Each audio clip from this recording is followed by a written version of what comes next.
Vou colocar aqui para gravar e vou dividir com você minha tela. Vamos só desligar o áudio para a gente já iniciar. Beleza. Vamos lá. Você está vendo, Carol? Só faz a mãozinha para mim citar ou pode dizer ainda? Tô vendo. Pode Tá. deixar. Pronto, obrigada, amor.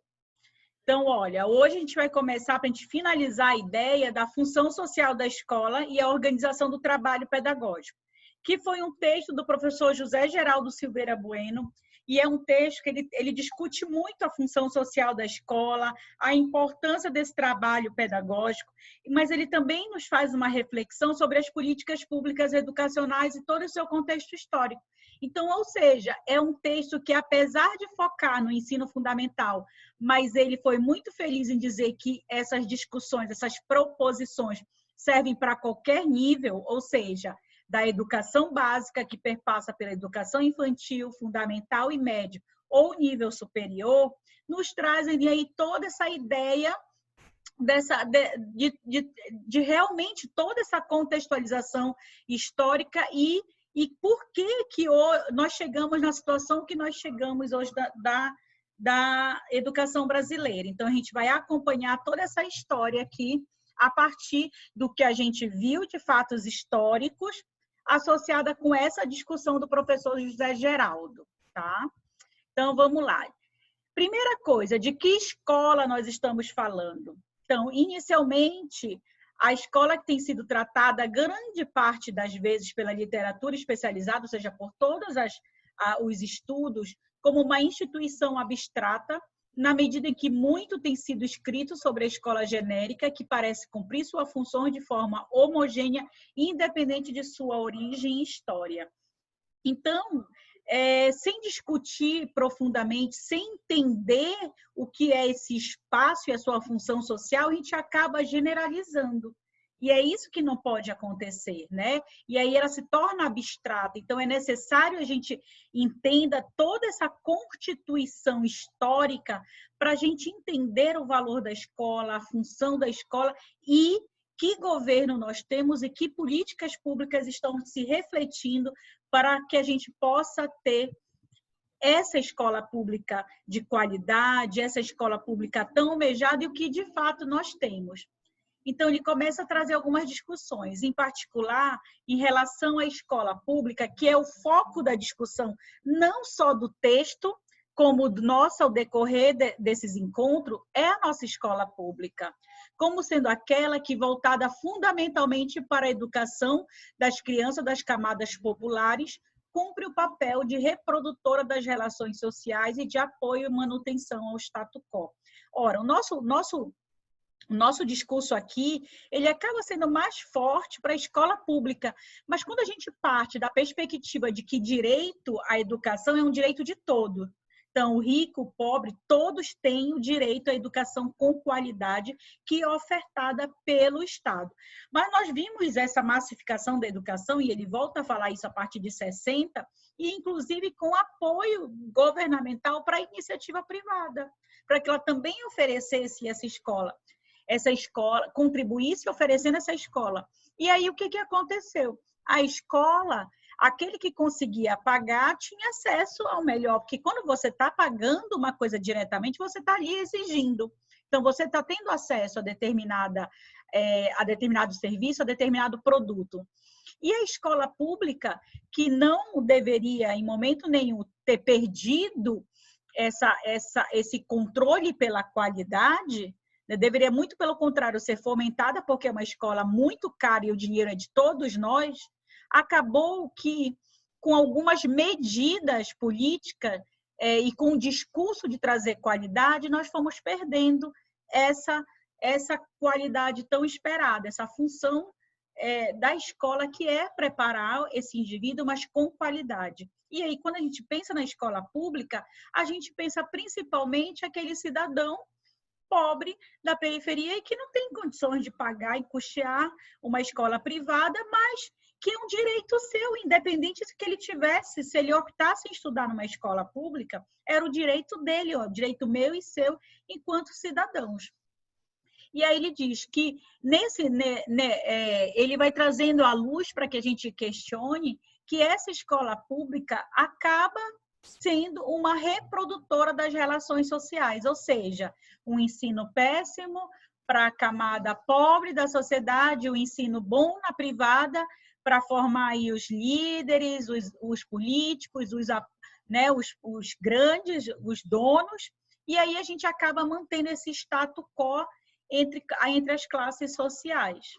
Esse trabalho, ele, embora procure se debruçar sobre as funções genéricas da escola, pretende se constituir um indicador para diferentes escolas possam usufruir de alguns de seus postulados na construção de um sistema de ensino que possa efetivamente se constituir cada vez mais em fator de mudança social. Claro que tudo isso dentro do limite de qualquer instituição. Então, apesar de todas essas mazelas, apesar de todas essas discussões, a gente tem que lutar para que de fato e de forma efetiva a escola deva se constituir cada vez mais como um fator de mudança social. É através do estudo que a gente rompe paradigma e a gente rompe aí essa ideia. Esse trabalho, ele procura estabelecer algumas reflexões críticas a respeito das instituições escolares que têm por obrigação constitucional oferecer formação básica. Que obrigação constitucional? Está no texto da nossa Constituição Federal, que todos nós temos direito à educação. Mas não é qualquer educação, é uma educação de qualidade. Então, oferecer a formação básica exigida a todos os cidadãos, isto é, a escola pública de ensino fundamental, médio, a escola pública de educação infantil, todas elas têm que ter uma educação de qualidade. Mesmo que muito do que aqui se discute possa ser de utilidade até para outros níveis, ele resolveu focar a discussão no ensino fundamental, tá? E aí, o que é essa escola de hoje, né? O que é essa escola atualmente? E aí ele fala que essa escola, né, que muito tempo, nosso ensino, ele sempre foi um ensino elitista. Sempre quem teve mais acesso foram uma parte da população mais abastada. E aí ele traz para a gente o questionamento quando ele diz da ampliação e da universalização do acesso ao ensino obrigatório no país, que foi a partir da década de 60, e a gente viu isso já nas nossas discussões passadas, né? E aí se constituindo uma verdadeira escola de massa. Acabou aquela ideia do processo seletivo de ingressar, né? Então os melhores tinham acesso, mas em contrapartida a gente massificou, houve essa ampliação rápida, sem se preocupar com a qualidade da oferta desse trabalho. Então o que aconteceu com essa massificação? As camadas mais populares, né, a camada mais pobre da sociedade, passaram a frequentar a escola e as políticas educacionais também não se deram conta de acompanhar nesse quantitativo a qualidade. E aí houve o quê? Uma ampliação de número de turnos, de número de aluno em sala, que mais? Talvez a oferta de mais vagas, mas e a qualidade? Sem que, de fato, houvesse um privilégio pela qualidade do ensino, tá? Só um minutinho, deixa eu só... vou pedir para alguém entrar aqui. Só um minutinho, amor.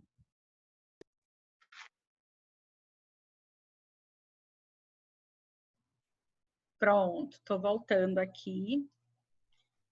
E vou continuar de onde eu parei. Só um minutinho. Pronto, tá?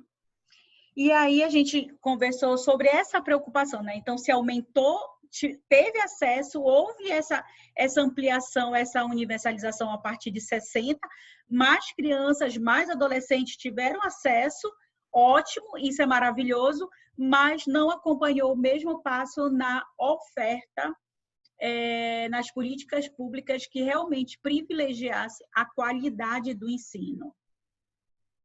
E aí, o autor traz algumas teorias, né? E ele traz para a gente refletir que o fracasso escolar fica sobre a égide da teoria da carência da cultura e dos distúrbios de aprendizagem, principalmente sobre o aluno que vem das camadas populares, né? Então, ele não aprende porque ele não tem base, ele não aprende porque ele tem problema, ele não aprende porque ele tem algum distúrbio de aprendizagem, né? A carência de cultura. E aí começou que isso acabou sendo a justificativa para essa não qualidade, né? Quer dizer, não são as nossas políticas públicas, não é a forma como estão sendo oferecida, mas a teoria do fracasso escolar sendo justificada pela teoria da carência de cultura e dos distúrbios de aprendizagem, principalmente do aluno oriundo das camadas mais populares. Além disso, a invisibilidade da seletividade escolar. Hoje, uma parcela significativa do alunado tem permanecido na escola sem que dela tenha usufruído. Então, ou seja, não adianta estar na escola, mas sair da escola ou dificultar tardar essa saída sem que, de fato, essa criança aprenda. E hoje nós temos aí como dados os nossos analfabetas funcionais. Então, por outro lado, que qualidade é essa que um aluno de ensino fundamental passa 9 anos na escola, mais 3 anos de ensino médio, e esse aluno aí, esse jovem, sai sem as habilidades e as competências necessárias, mal sabe escrever seu nome, mal sabe interpretar um texto. Então, o que se mostra claramente é que essas políticas públicas estão ferindo o direito de aprender desse cidadão, que lá no início do texto foi muito bem colocado. É um direito previsto constitucionalmente, ou seja, no nosso documento mais importante, na nossa Carta Magna. Então, a educação é um direito do cidadão e um dever do Estado. Acabamos com a questão do acesso, dessa seletividade. Hoje tem outros meios de seletividade, mas, em compensação, a nossa criança está na escola e não está aprendendo. As regras da nova LDB traz uma dicotomia. Ao mesmo tempo que oferece o acesso, possibilita a promoção de uma pseudo-escolarização, servindo para engrossar as estatísticas oficiais de melhoria da qualidade de ensino. Ou seja, quanto mais eu apresentar números, mais se tem a ideia, um resultado de que está bom. E, na verdade, não é. Não adianta dizer que eu alfabetizei 90% da população, sendo que são analfabetas funcionais. É essa a ideia, né? Então, a nossa LDB, ela promove a aceleração, ela traz aí algumas ideias para esse acesso, essa permanência, essa até, inclusive, promoção desse aluno, em alguns casos, sem o rendimento necessário, uma pseudo-escolarização, como o nosso autor traz, mas, na verdade, a gente não tem essa qualidade. Ou seja, serve apenas para engrossar as estatísticas oficiais de melhoria da qualidade, quando, de fato, eu estou apresentando números e não qualitativamente falando rendimento. Sem que se ofereça mínima condições às unidades escolares e aos profissionais que ali atuam para que essa não repetência e, com isso, pseudo-aprendizagem, explicando acima, que eu expliquei acima. Então, assim, a partir de agora, o que vai acontecer? Todas essas justificativas, a gente percebe que esse fracasso escolar, essa péssima qualidade na educação, ela sempre fica, ou é culpa do aluno, ou é culpa da escola, ou é culpa, na verdade, do professor. Então, nunca se tem uma discussão sobre, de fato, nós estamos construindo, como de fato esse sistema e essas políticas públicas estão organizadas. O que está sendo realmente proposto, né? A deteriorização das condições gerais de vida em nosso país tem trazido consequências graves para a escola, e em especial para a escola fundamental, localizada nas zonas periféricas dos grandes conglomerados urbanos, que é afetada, seja pela violência do seu entorno social, pelo tráfico, pelo consumo de drogas, pela elevação dos índices de criminalidade. Ou seja, é esse jovem que está indo para a escola. né? Então, essa deteriorização de condições de vida, todas essas mazelas sociais contribuem, são consequências graves para esse processo de escolarização. É o abandono do jovem, a não permanência do jovem, é a perca da importância da educação, porque ele não vê uma perspectiva, é uma escola muitas vezes desinteressante, é um aluno que já traz tantas dificuldades, porque não lhe foi garantido o seu direito de aprender, ao ponto dele mesmo se culpar. Poxa, isso aqui não é para mim. E não é isso que tem que acontecer. A escola, ela justamente tem que ser um espaço para romper esse paradigma. A cultura da escola de baixa qualidade corresponde a resultados de políticas educacionais demagógicas que se utilizaram do discurso de priorização da escola pública para a promoção e deteriorização das condições de trabalho dentro das escolas, ampliação de número de turnos e de alunos por turma, ampliação de números de horas de trabalho dos professores para compensar as perdas do poder de compra oriunda de políticas de arrocho dos salários dos servidores públicos e falta de política de formação docente. Então, todas essas condições correspondem aí a essa ideia da cultura da escola de baixa qualidade. Gente, não precisamos ser nenhum expert no assunto é só olhar, é só ir na tua escola dali da esquina. São escolas, muitas vezes, 40, 60 anos sem uma boa reforma. Tem escola que muitas vezes não tem água. Tem escola que com péssimas condições. Quem fica satisfeito em estudar numa escola feia, velha, onde nem sempre chega o material didático, nem merenda tem. Outra coisa, em pleno século XXI, onde esse jovem, onde a geração, né, dos milênios, desse jovem que é célere, que é rápido, que quer acesso a informações de maneira rápida, como é que essa escola vai se adaptar a essa realidade? Como esse jovem vai se envolver nesse processo de ensino e de aprendizagem com uma escola deteriorada, com uma escola que não corresponde a esse momento? Então, se nós não tivermos políticas públicas muito eficazes e que olhem de fato a problemática, como ela é, nós não vamos mudar. Porque o que acontece? Cada vez menos há um arroxo salarial desse professor. Esse professor cansado, esse professor que muitas vezes aí está, né, desgastado, porque são turmas grandes. A tarefa do professor não é só ir para a escola e dar aula. Eu, como professora, posso te dizer, o fato de eu ir para a aula é o lugar que eu menos trabalho. O trabalho mesmo é você sentar, é você pesquisar, é você montar uma aula, é você se organizar, é você procurar o que tem de melhor para oferecer para o teu alunado. É isso que a gente precisa. É esse momento que a gente precisa. E com esse arroxo salarial, esse professor tem que trabalhar em 3 turnos, em vários lugares, para poder ter um mínimo de dignidade. Então, é um profissional cansado, esgotado. Aí, ao mesmo tempo, você vê aí turmas de ensino fundamental, médio, com 50 alunos. Não é verdade. O nosso sistema comporta 40, 35, 40 numa sala. E os de dependência não são computados. Então, se eu tiver 10 alunos de dependência 12, eu já tenho aí 50, 60 alunos. Então, imagina você ficar com alunos, né, de tenra idade, desde aí do primeiro ano do ensino fundamental até o 9º, mais o ensino médio nessa estrutura.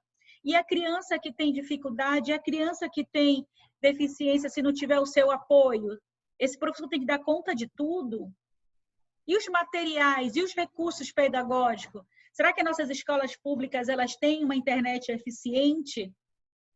Nós que temos acesso, qualquer chuva, qualquer situação já fica complicado. Imagina quem não tem uma internet boa.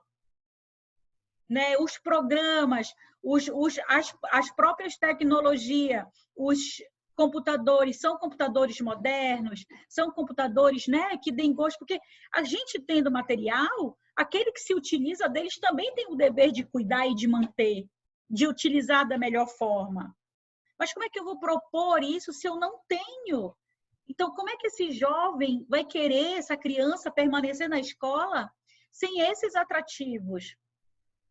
Cadê políticas públicas de incentivo ao esporte? Nós temos escolas que nem quadra tem. Não tem bola, não tem materiais. Então, essa criança ela tem muita energia. Então, como montar todo um programa que seja interessante para a formação desse sujeito quando eu tenho toda uma estrutura comprometida? E esse professor, que como eu, tenho que constantemente estar me qualificando, quais as políticas públicas que tu tem de formação docente? Né? E aí, em que tempo esse professor vai continuamente se formar se ele tem que trabalhar para as necessidades básicas dele, porque o salário dele é só você pegar, é muito arrochado, é um salário com muitas condições precárias. Então, tudo isso é muito complicado, né? E aí, todas essas situações acabam fazendo parte do imaginário dos profissionais, dos estudiosos, até da sociedade, que nós temos aí essa cultura de escola de baixa qualidade, principalmente se referindo à escola pública. Né? Então, acaba que isso fica na nossa cultura aí como geral. Então, a escola pública de baixa qualidade. Mas a escola pública ela não está de baixa qualidade porque ela quer, nem porque os profissionais querem, nem porque os alunos desejam. E é isso que nós temos que repensar. Pode ter casos que seja necessário uma mudança de comportamento, mas há casos que é necessário, né, e na sua maioria, a presença governamental, a política pública, o Estado atuando. É isso que nós precisamos. Precisamos também, para que isso mude, uma sociedade comprometida. Porque nesse processo de educar, há um tripé ao papel da família, ao dever do Estado, mas também da sociedade. Né? Então, são essas questões que nos permite discutir com um texto rico desse. Mesmo assim, não podemos falar da escola pública, do ensino fundamental, como se elas fossem todas elas semelhantes, se diferenciando pelas clientelas. Aquele bairro ali é pior, é mais pobre, é mais complicado, ali é uma zona vermelha. Não, a gente não pode. A gente tem que falar da escola pública como um todo, com as suas mazelas. E também não podemos generalizá-las. Tá? As escolas possuem aspectos comuns, por outro lado, cada escola é uma instituição social ímpar, única, com características próprias, fruto da sua história, das relações sociais que ali se estabelece. Então, eu tenho uma questão genérica, que é a educação como um todo, mas eu não posso generalizar no meu discurso, até porque cada escola tem uma realidade, cada escola tem uma equipe, cada escola tem a sua história, tem os seus sujeitos. E aí chega no que a gente realmente, de fato, precisa, as funções sociais da escola. A escola foi delegada a função de formação das novas gerações em termos de acesso à cultura socialmente valorizada, de formação do cidadão e de constituição desse sujeito social. Então, olha aí as funções da escola, né? Formar, dar acesso a esse jovem, a essa criança, esse adolescente, a cultura socialmente valorizada, formá-lo como um cidadão, onde ele precisa ter plena consciência dos seus direitos e dos seus deveres e se constituir como um sujeito social, porque nós somos seres sociais. Nós não fomos constituídos para viver em isolamento, eu preciso viver com o outro. E essa minha relação com o outro, como é que está sendo trabalhada? Né? Por meio da ética, da empatia, da solidariedade. Então, quais projetos estão sendo trabalhados pedagógicos para essa formação? Os processos de urbanização parecem ter confinado à escola cada vez mais a função da formação dos sujeitos, o que transformou um espaço social privilegiado de convivência e em ponto de referência fundamental para a constituição das identidades dos seus alunos. Gente, nesse processo de urbanização, o que a gente percebe? Hoje em dia, nossas crianças poucos brincam na rua, nossos jovens pouco brincam. Então, acaba que até esse crescimento vertical, né, de prédios, acaba que a gente não interage tanto como deveria. E a escola passa a ser esse local, né, de transformação social em um espaço social privilegiado de convivência. Então, é esse espaço, e é nesse espaço que a gente precisa repensar e trabalhar essas relações aí de convivência, essa relação de mim para com o outro, né? Do eu com o outro.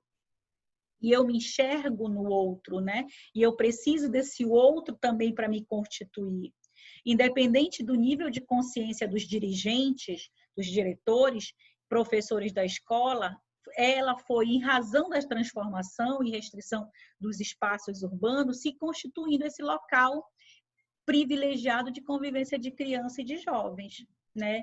E isso, como isso aconteceu, isso ocorria no passado, claro que sempre ocorreu, só não na mesma intensidade, porque a sociedade vai mudando, né? Ou na década de 70 nós tínhamos, sei lá, 50 milhões, né, de habitantes, hoje nós temos mais de 200 milhões, então, e ao mesmo tempo esse processo de urbanização vai se intensificando. Pode-se dizer que nas regiões metropolitanas, densamente povoadas, a escola se constitui hoje num único espaço social de convivência de criança desde os 6 anos de idade, né, que estou falando de fundamental, até aí a sua adolescência. Então, às vezes, nesse bairro, gente, só tem a escola, não tem uma área de lazer, né, não tem outro espaço que não seja a escola. Então, olha a importância dessa escola, olha a importância que as políticas públicas observem essa situação, levem em consideração essas situações, né? Precisa estar na base para pensar junto, né? Precisa fazer parte para pensar junto. Aí entra no outro tópico do artigo que fala a organização do trabalho pedagógico e as suas funções sociais.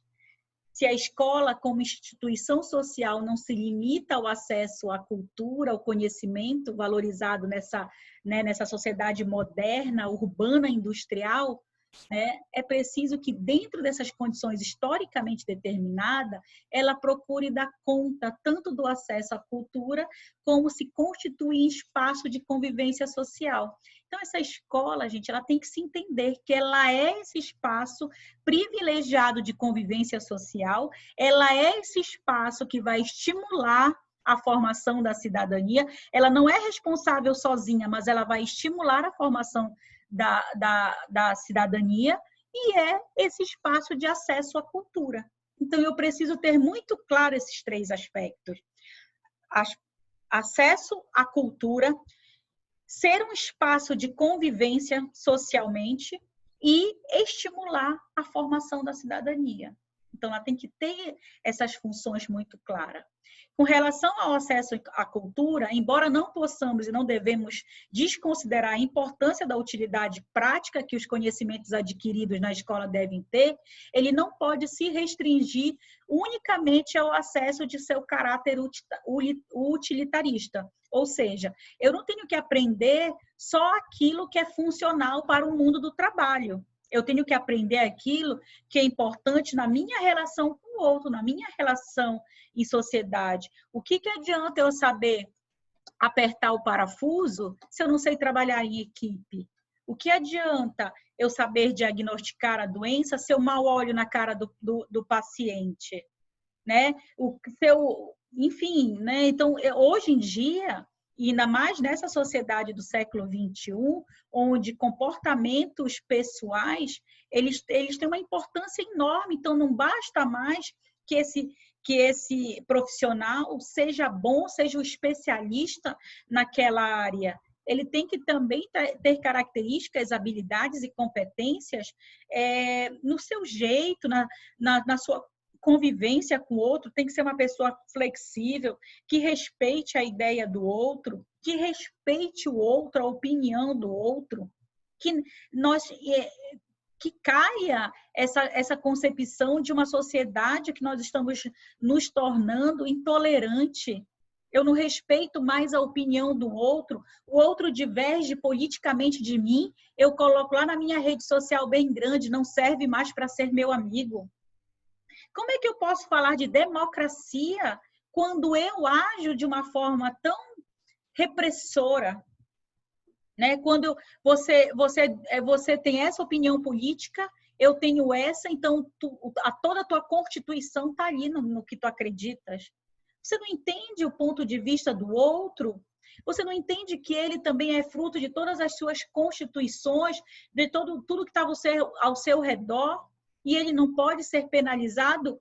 Muito pelo contrário, ele tem que ser respeitado, seja nas suas questões de gênero, seja nas suas questões, né, sexuais, religiosas, políticas. Nós temos ali um preceito tão fundamental quanto a educação, que é o direito de expressar sua opinião, que é o direito de você ter direito ao seu culto religioso. E hoje nós estamos matando por esses aspectos. Se fulano é do partido A, o outro B não se dá. Que pessoas são essas? Que sociedade é essa onde eu preciso ter leis que digam que nós temos que nos humanizar? Quando você pega lá a normativa do SUS, onde acaba dizendo que você tem que ter comportamentos humanizados. Nós somos humanos. Outro dia eu vi um meme que eu vejo pessoas, mas não vejo humanização. Então, isso é grave. Isso é muito grave.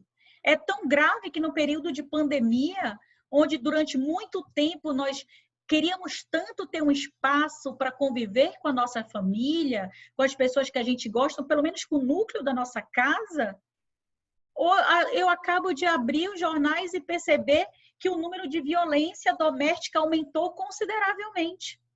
Então, o que é isso? Que as pessoas não estão se suportando, né? Que tudo está sendo motivo para agredir, que o teu não, tu não queres ficar comigo, termina o relacionamento, eu tenho que te matar. Então, é uma sociedade que está mostrando que está adoecida.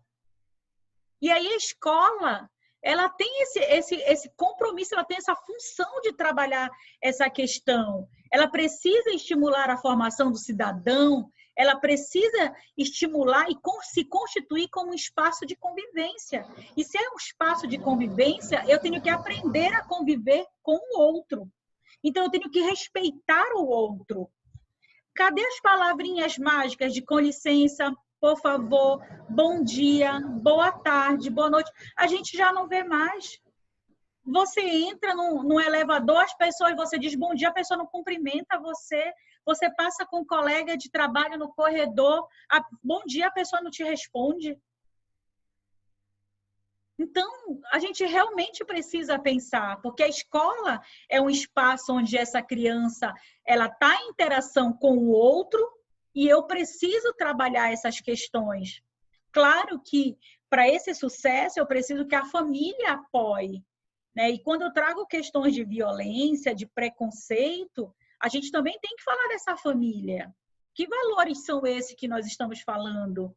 E aí, quando eu penso em violência doméstica, eu me remeto que esse homem violento, que a maioria é homem violento contra a mulher, e não sou eu que digo, são os dados, esse homem foi criado por uma mulher. Esse homem teve como exemplo uma mulher.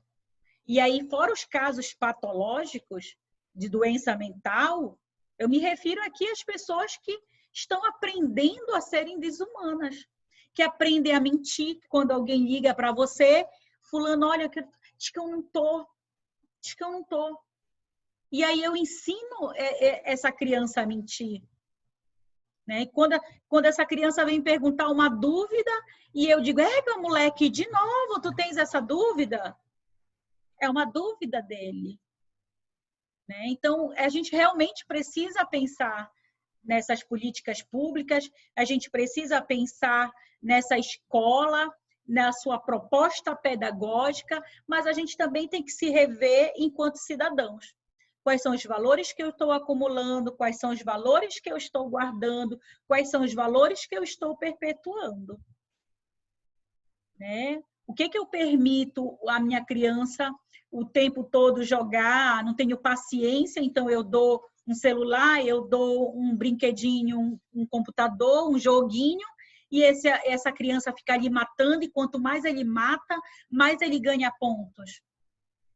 Eu estou ali inculcando alguma coisa na cabecinha dele.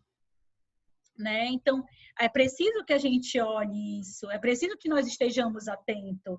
Então, nesse tripé, família, escola, e aí sociedade e governo e política pública tem que estar junto. Tudo que você fizer pela educação, você faz em favor da sua sociedade. Quanto mais você investir em escola, menos tu gasta com presídio. Então, é uma questão de interesse, de querer que realmente o teu país se desenvolva. E o país não vai se desenvolver se não apostar em educação, se não apostar em tecnologia. Pegue aí, nós estudamos isso, a diferença da China e do Brasil em 30 anos. Uma potência para o que nós temos hoje. E nós podemos ser muito mais. Nós podemos ser muito mais. Hoje, o nosso jovem ele é capaz de passar 3 horas e meia no celular e não é capaz de ler em 1 hora um livro. Então, isso está sério.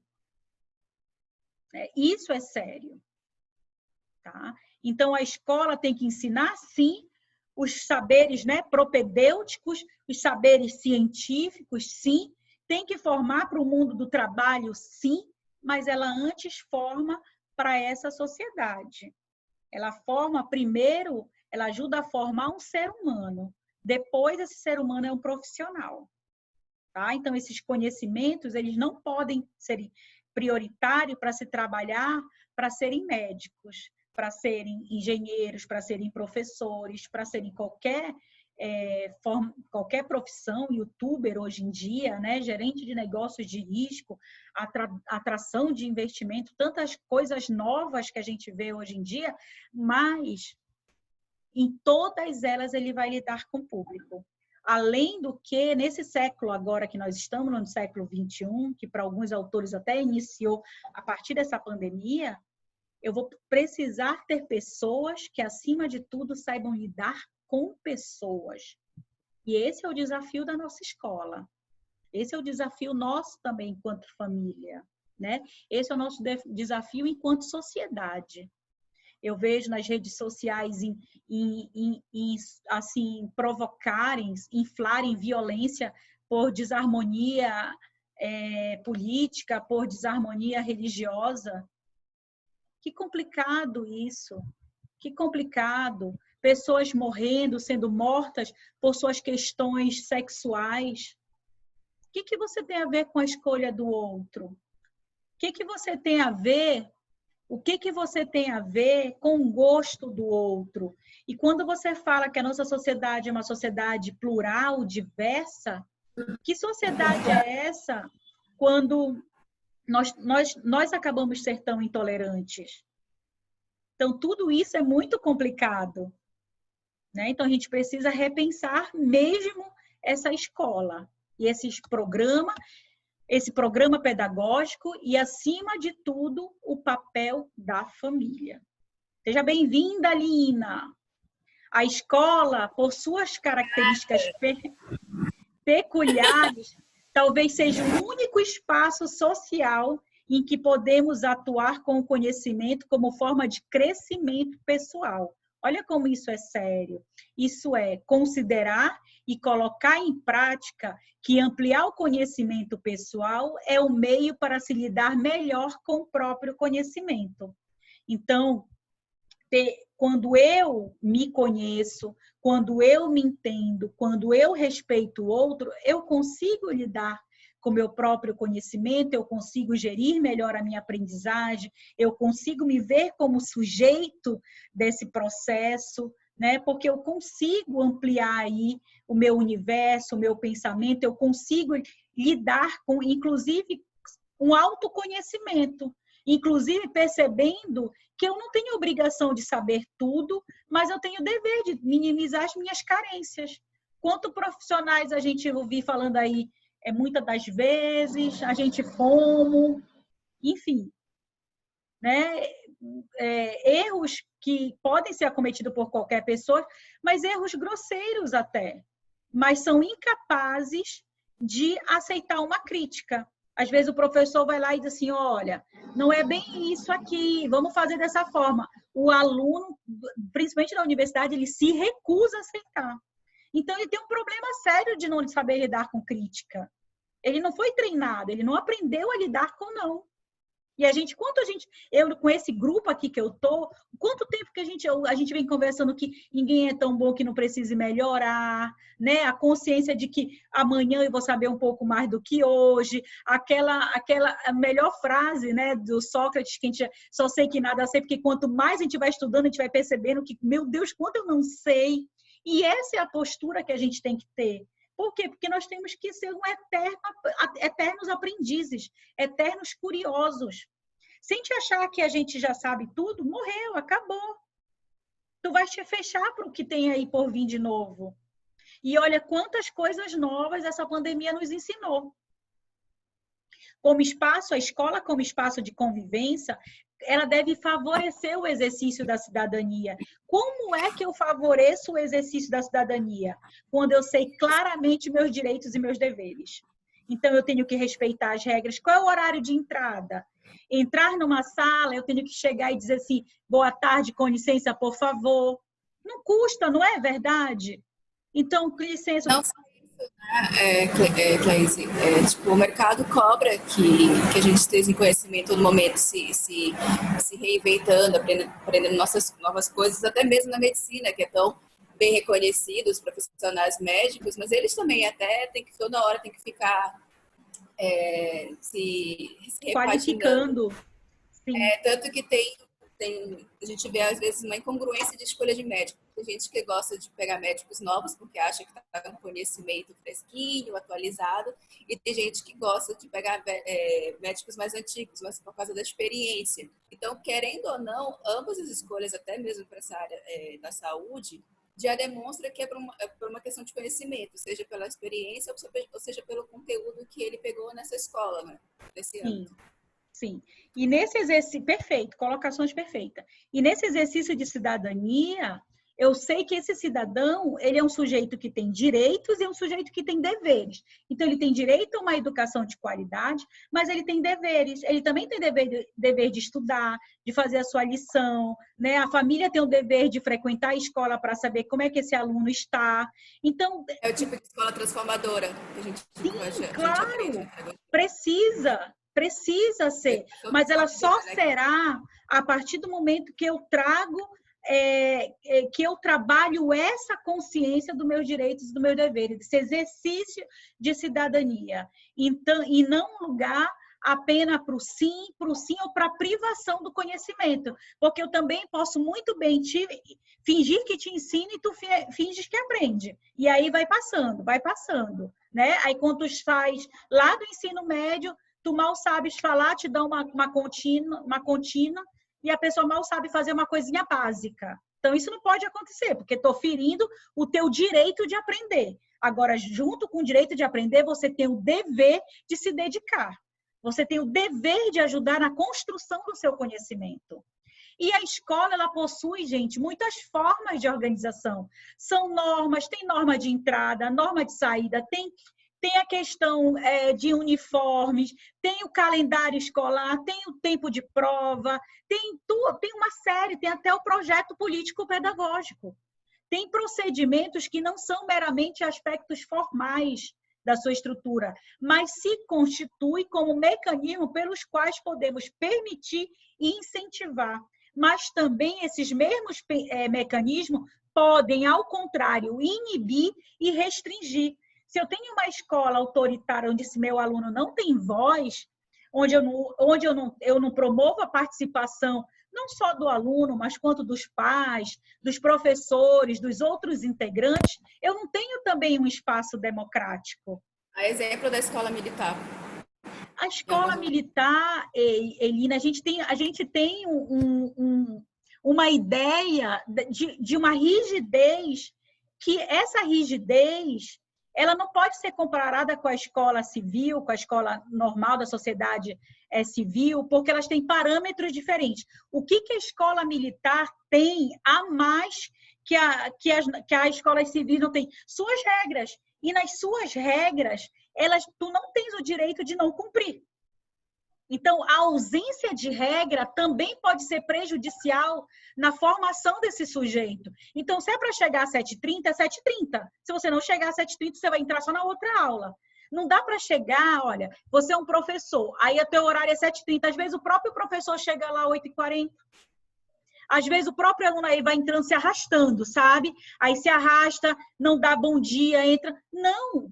Então, não, o exagero de padronização pode ser prejudicial, mas a falta dela também é.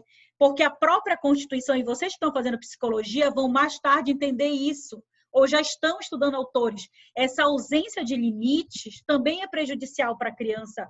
A criança e o adolescente, elas precisam desse limite. Elas estão no momento de constituição.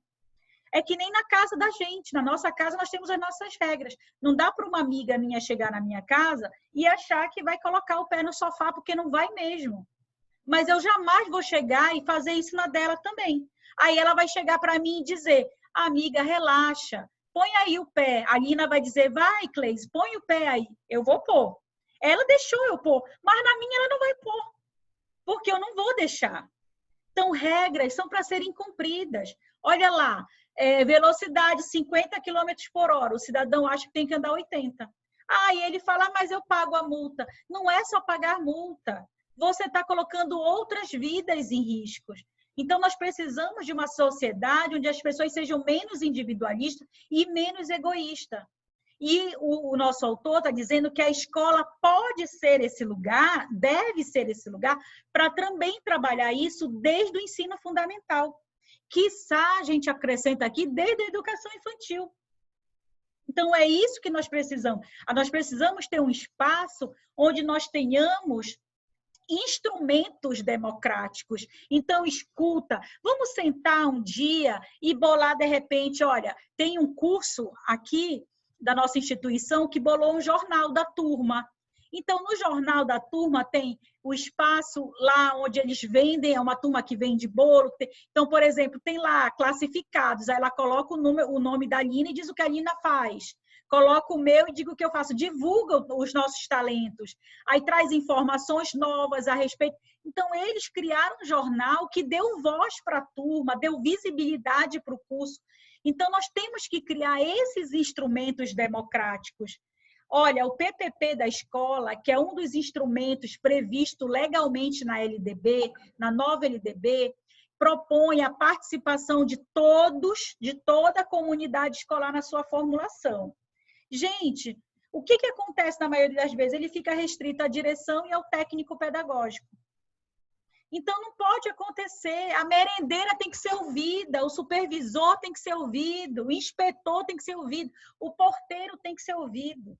Por quê? Porque eles juntos, nós, toda essa comunidade, eles formam uma identidade única que é a escola tal. Eu não acredito numa educação que eu chegue nessa escola, o porteiro seja uma pessoa grosseira. Se o porteiro for uma pessoa grosseira, ele está refletindo o que a escola é. Porque na primeira vez que ele foi grosseiro, na segunda vez, ele não fica na minha escola. Então, ele vai também ter que aprender a se adaptar. Então, ele deixa isso muito claro, que nesse espaço de convivência, que deve favorecer o exercício da cidadania, a escola possui formas de organização, normas e procedimentos que não são meramente os aspectos formais de sua estrutura, mas se constituem nos mecanismos pelos quais podemos permitir ou incentivar ou, ao contrário, inibir e restringir as formas de participação de todos. Ou eu tenho uma escola democrática, ou eu não tenho uma escola democrática. Quem vai me dizer isso? Os instrumentos, as atitudes, as formas de gerir. Esse espaço de convivência vai poder me dizer isso. Vou avançar aqui. Nesse sentido, uma escola que pretende atingir de forma gradativa e consistente crescentes índices de democratização de suas relações institucionais não pode deixar de considerar como parte integrante do seu projeto o compromisso de participação. Então, se eu quero ser uma escola democrática, eu tenho que colocar em ação o compromisso de participação que deve ser de todos os integrantes dessa comunidade escolar, desse projeto.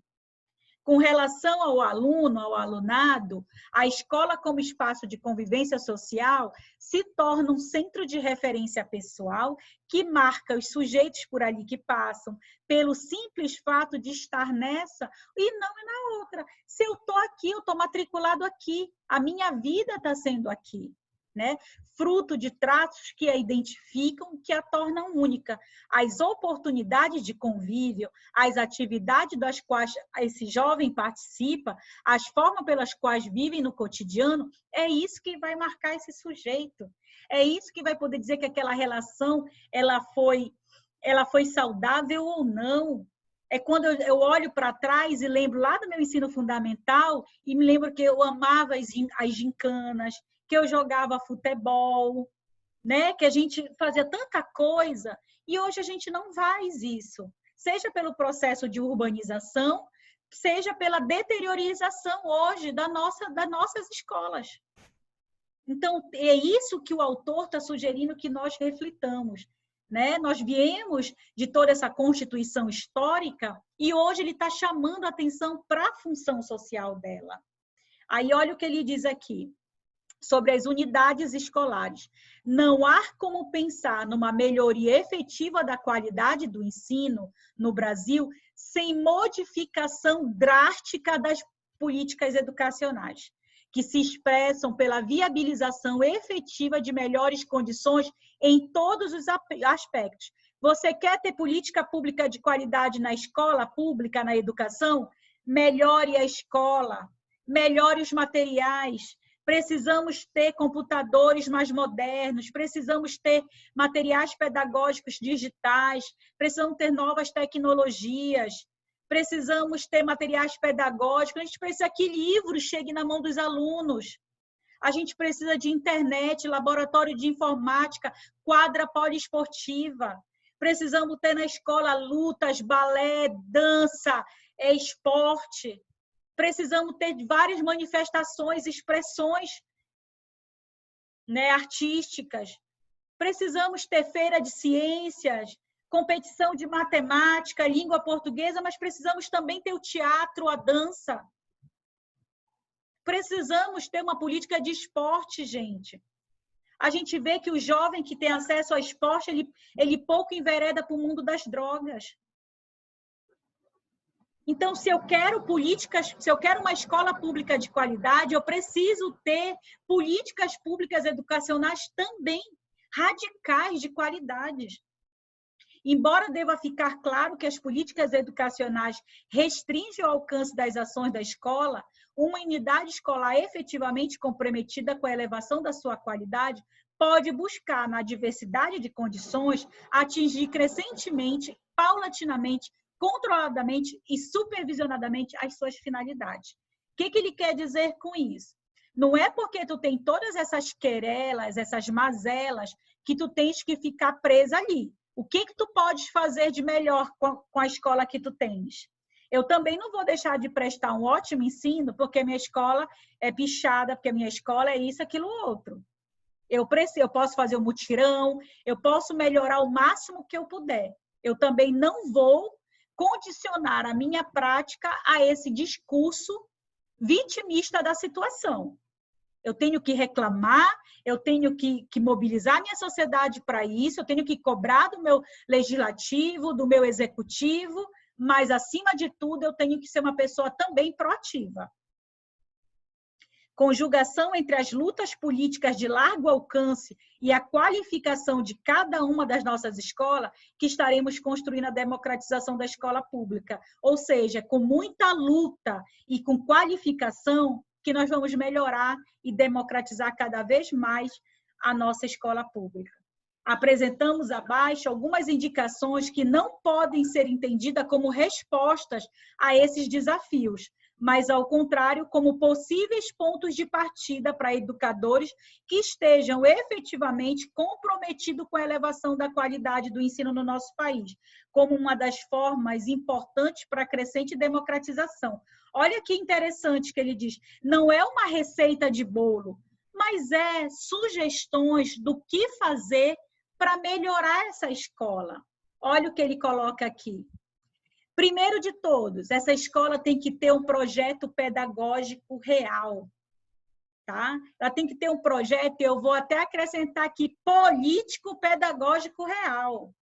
Ela tem que saber qual é a sua missão, seus valores, ela tem que saber qual é o seu objetivo, qual é a sua metodologia de ensino, que tipo de educação e de sujeito você vê, envolvendo professores, funcionários, alunos, pais e comunidade. Esse projeto político-pedagógico, eu vou até acrescentar aqui, tá?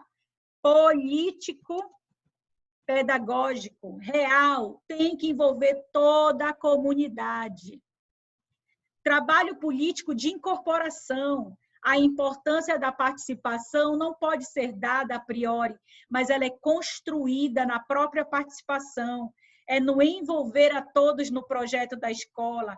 Quais as ações correspondem aos interesses e necessidades de cada grupo?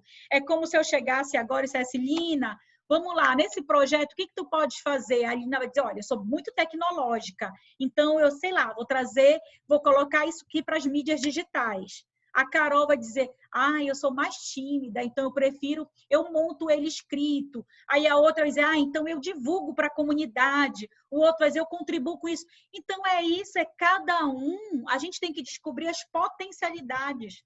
É cada um com o seu jeito, com as suas habilidades, com o seu talento, colaborando. O pano de fundo da participação são as 3 funções primordiais da escola. Lina, grava isso, porque eu falei muito no início, a Carol já tá aí decor e salteada. Olha só, quais são as funções da escola? Acesso à cultura, formação da cidadania e um espaço social. Tá? Então, as funções principais da escola é isso. Acesso à cultura a esse jovem, formação de cidadania e um espaço social de convivência, que variam de acordo com cada história e a cada momento histórico. Não podemos entender a escola de hoje, a escola de 200 anos atrás, a escola do Império para a escola da República, para a escola do Estado Democrático de Direito. Então, em cada momento, foi um espaço social com as suas singularidades, com o seu processo histórico. Tá? Outro passo, outro aspecto que ele acha importante nesse projeto, envolver, além dos professores funcionários todos, não, esse aqui eu já li, né? Ele fala o quê? Privilegiar o cotidiano da escola. Olha o que ele diz ali, além do projeto político-pedagógico, privilegiar o cotidiano da escola. Como? Criar nas ações do dia a dia o projeto que é expresso, ou seja, eu tenho que colocar em prática aquilo que eu escrevi, aquilo que eu acredito. Redução da distância entre o discurso e a prática.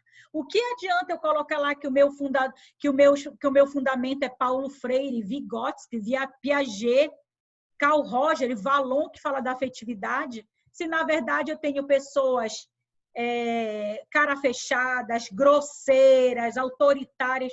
Então, é um discurso que é incoerente com a prática. Então, eu tenho que colocar nas minhas ações diárias o meu projeto político-pedagógico. Como estamos organizando e distribuindo e favorecendo esse acesso ao conhecimento?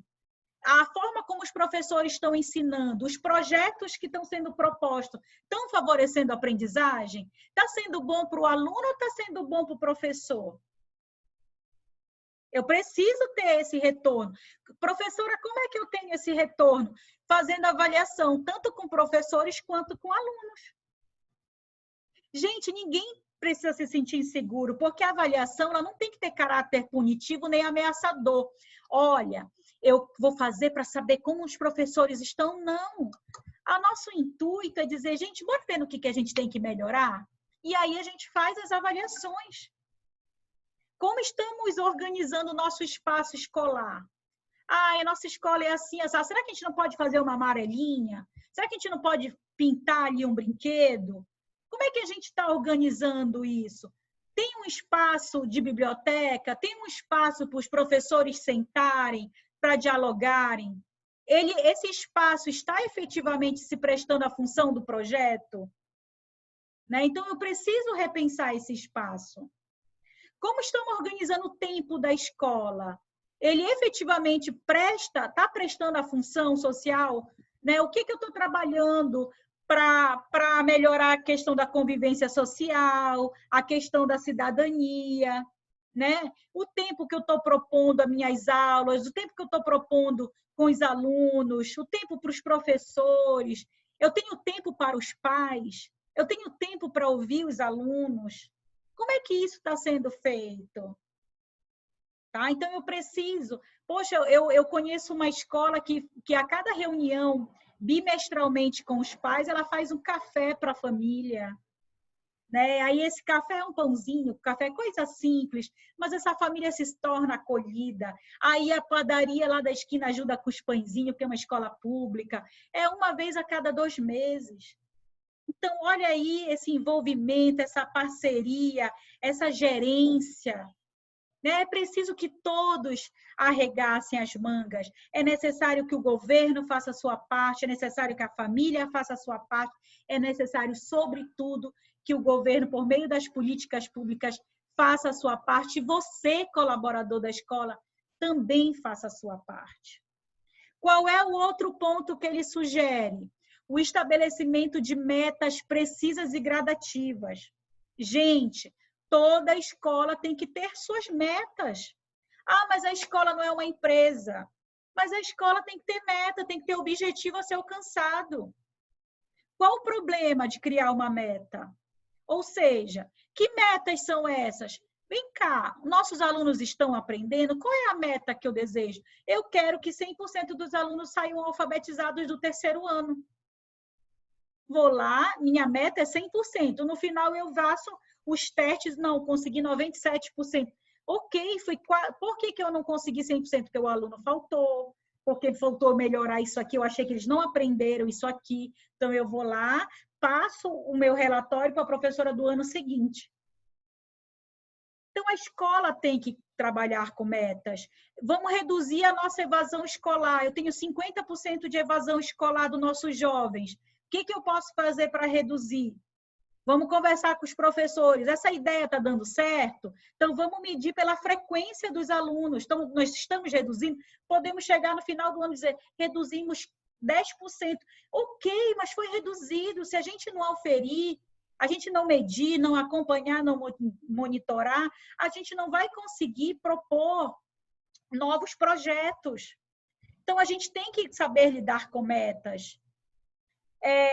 Utilizar esses conhecimentos de forma como na vida prática, como na continuidade dos estudos, como eles estão agora e o que podemos, de fato, de forma concreta, melhorar, em quanto tempo, quais os indicadores podemos utilizar. E olha, o IDEB, que nós já lemos, estudamos, ele já traz alguns indicadores para ti. Ele traz a proficiência e te traz o rendimento, e te traz o fluxo.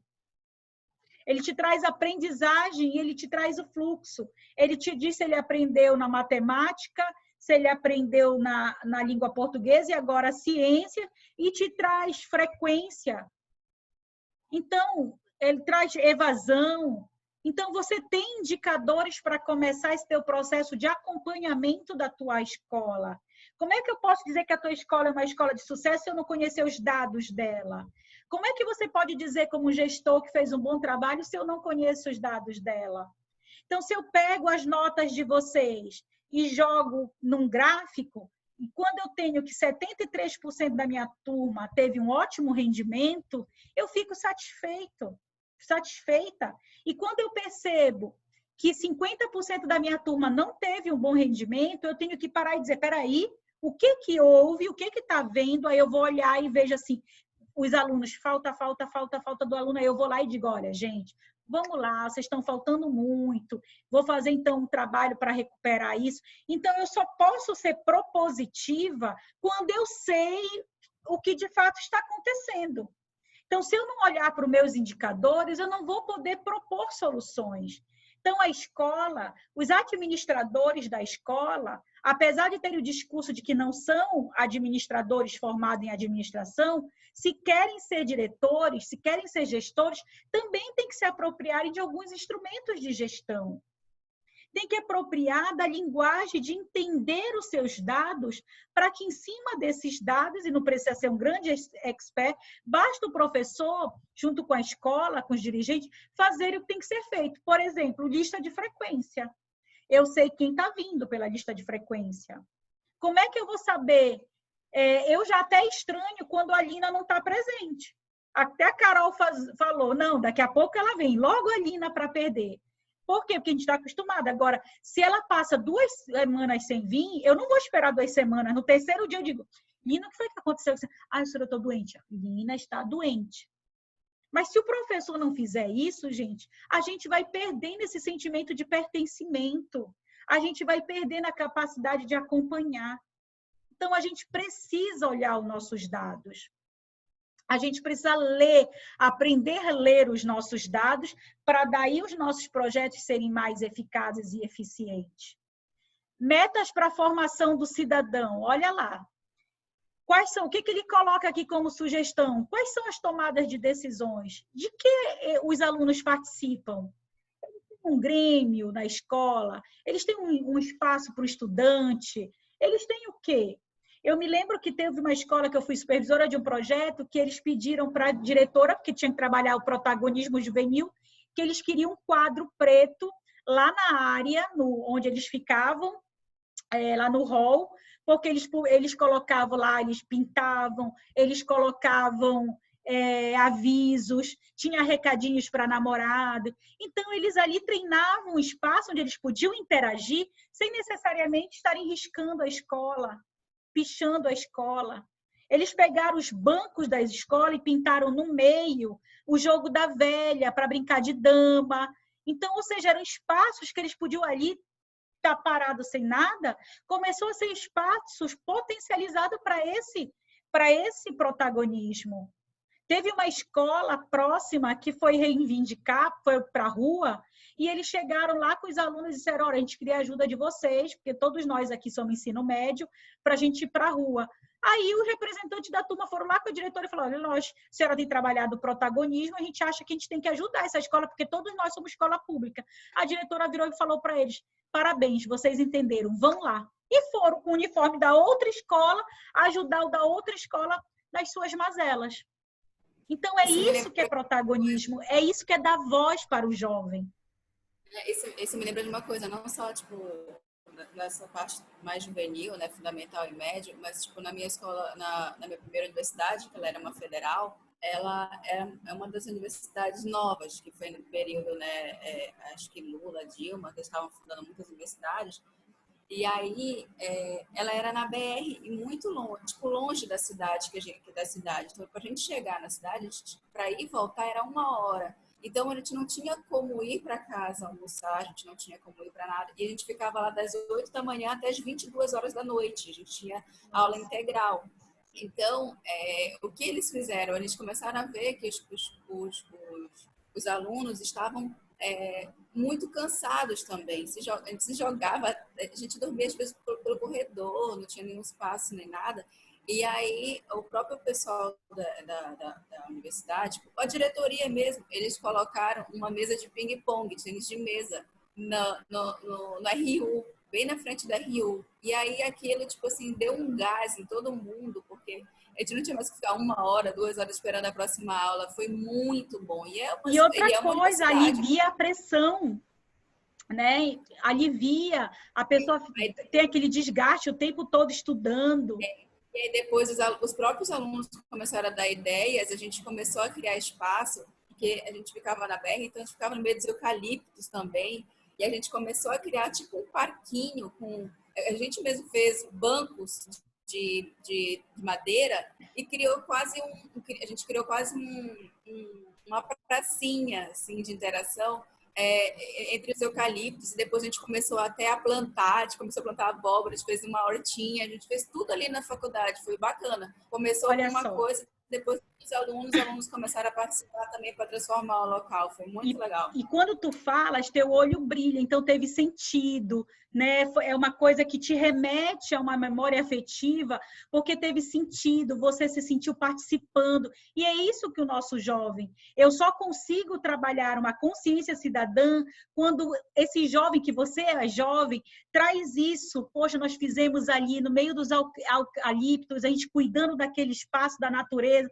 fizemos o nosso espaço. Então, dá aquele sentimento de pertencimento e começa a construir a sua história, né? Enquanto um sujeito que não passou ali à toa, deixou a sua marca, é um grupo que vai ser sempre lembrado como o grupo que construiu a pracinha, né? Então, essas oportunidades e esses instrumentos que nós temos que favorecer para o nosso jovem. É isso que a gente tem que fazer. Tá? Então, não é difícil trabalhar o protagonismo, mas a gente tem que estar aberto a escutar. O jovem, gente, é tão gostoso, porque o jovem, ele mesmo faz, ele está cheio de energia. O que ele quer é fazer, alguém que escute a ideia deles e deixe, vá organizando aquilo. Então, por exemplo, eu tenho escola que tem como projeto agora para o segundo semestre voltar à rádio escola, né, para aquele momento do intervalo, eles colocarem música, aí vai ter o DJ deles, recadinhos, avisos. Então, eu tenho que trazer esse jovem para me ajudar nessa gestão. Então, cada escola tem os seus projetos. Tem uma outra escola que trabalha as aulas de literaturas, eles escolhem os livros e, no final, eles escolhem um deles para fazerem uma peça. Então, eles apresentaram Senhora, com a José de Alencar, com aquelas roupas, todo lindo. Então, isso é maravilhoso, né? Isso é maravilhoso. Quando a gente permite que esse jovem, seja protagonista. É disso que a gente está falando, é dessa escola que a gente está falando. Isso também me lembrou de uma outra coisa que a gente consegue colocar em prática o que a gente está aprendendo. Dentro, por exemplo, tem uma outra coisa que você fez, eu acabava lembrando. Como a gente também levava nossos lanches, não só no Rio, mas levava nossos lanchinhos, a gente teve aula de compostagem, né? E aí a gente começou a fazer, perto da pracinha, tipo, um recanto que era só compostagem. A gente via que dava certo, que dava errado. E aí deu muito certo. E aí a parte da secretaria, que também era junto com o pessoal da gestão ambiental, começou a recrutar os alunos que estavam fazendo isso. E aí a gente começou a ensinar nas escolas públicas. A gente começou a ser chamada para ensinar nas escolas públicas sobre compostagem. Porque a gente começou a fazer com nossos lanchinhos, sabe? Aquilo que a gente estava aprendendo na sala de aula, porque lá era biotecnologia, engenharia florestal, biologia e gestão ambiental. Então, tudo que a gente fazia ali na universidade era sempre alguma coisa também direcionada com a natureza, para qualquer outra coisa assim. E aí começaram a chamar a gente para ir dar aula também nas escolas públicas. Isso foi muito legal, porque depois a gente ficou vendo que as crianças davam o retorno que estavam fazendo em casa, e aí já estavam fazendo a própria hortinha. A gente também fez a hortinha na Aval. A gente chegou a fazer coisas. Que assim, legal. Foi muito legal. Muito bacana. Olha, está encerrando aqui. Eu vou fechar essa primeira, vou colocar para gravar e já voltamos, tá bom? Será que eu consigo terminar esse aqui? Não, acho que não. Vou encerrar e a gente já volta. Beleza.